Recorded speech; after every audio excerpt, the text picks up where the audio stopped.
if you think you're going to save money on ride shares by driving around and just drinking holiday cocktails, that isn't the move at all. No, definitely need a ride share. So it's Y101, Adam and Allison, and I saw this survey. This is specifically Mississippians. There was a poll done, and 20% of people in Mississippi believe that holiday cocktails don't count towards the drink and drive limit. So it's like if you drink a mulled wine, doesn't count. It does count. It's alcohol. It literally does count. Absolutely. Another shocking statistic from this, a lot of people think that eggnog has the same alcohol content as like a light beer.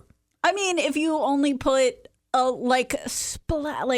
dropper of vodka in it instead of, the normal amount, sure. I thought that most eggnog that had booze in it had bourbon. Oh, I don't know. I just remember we got a text yesterday saying somebody loved putting vodka in their eggnog, so I figured that's what everybody did. I'm not very versed on eggnog. I'm sorry. But it stands to reason that you absolutely do not want to just assume, this has to just be the 4.4% alcohol that a light beer would have. Right. I'm good to have 6 of them and it'll be fine. No.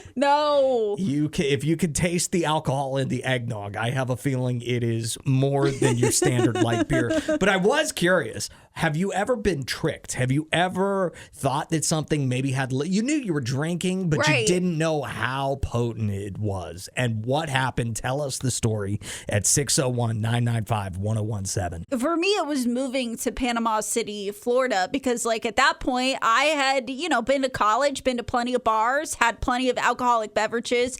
And the one that I would probably get most frequently was a gin and tonic.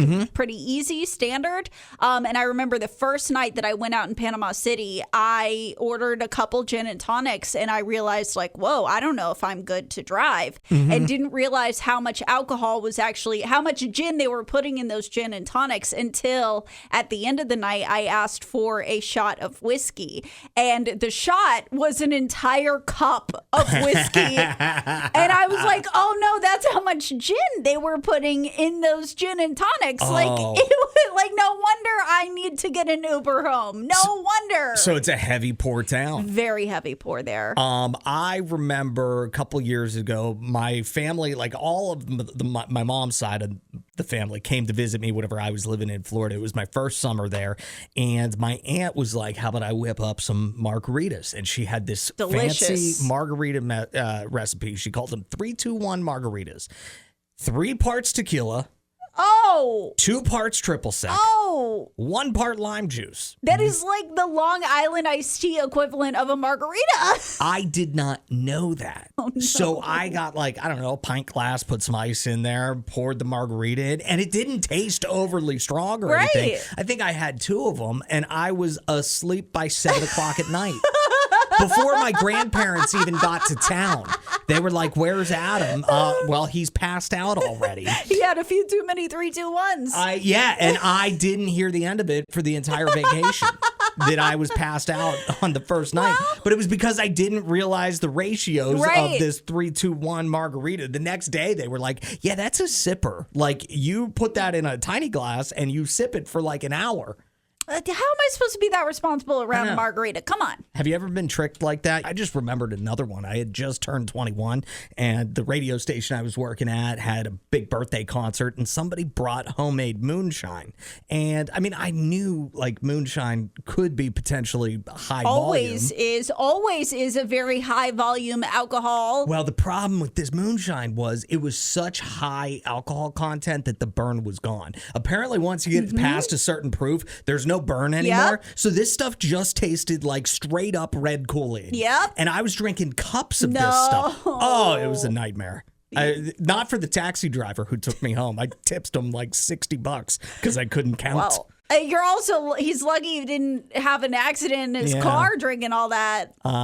So got this text. It says, a walk me down, sweet Jesus turned into a help me up, good Lord. Woke up in bed. Don't know how I got there. Well, the important part is you made it back to bed. Yes. Have you ever heard of walk me down, sweet Jesus? I think it's just to walk me down. Isn't that like a rum-based drink? I don't know. I've never had one before. I could be making that up.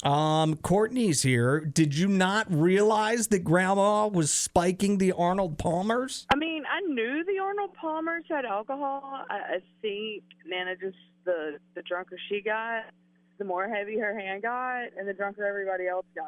Oh, so Nana was like in charge of making the pitchers for the party or gathering or whatever, and so she would continually make stronger and stronger pitchers, so everybody else was just drinking more and more. Yeah. How'd that night turn out for you? Anything fun? I didn't drive home. That was Nana's trick all along. She wanted to sleep over with her favorite granddaughter. Oh, 100%. No, actually, we were complaining about another relative, and I think the more she complained, the more she was poor. Oh, no. Which relative? Just between us. My brother's wife.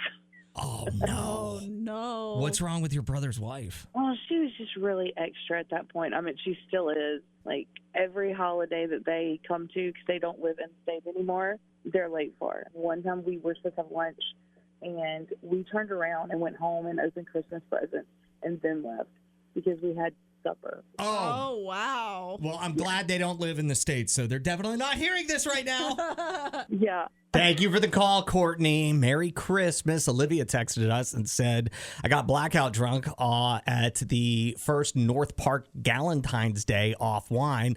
I didn't realize you could get that drunk off wine. Yeah, and wine drunk is special. Like same with a wine hangover. Right.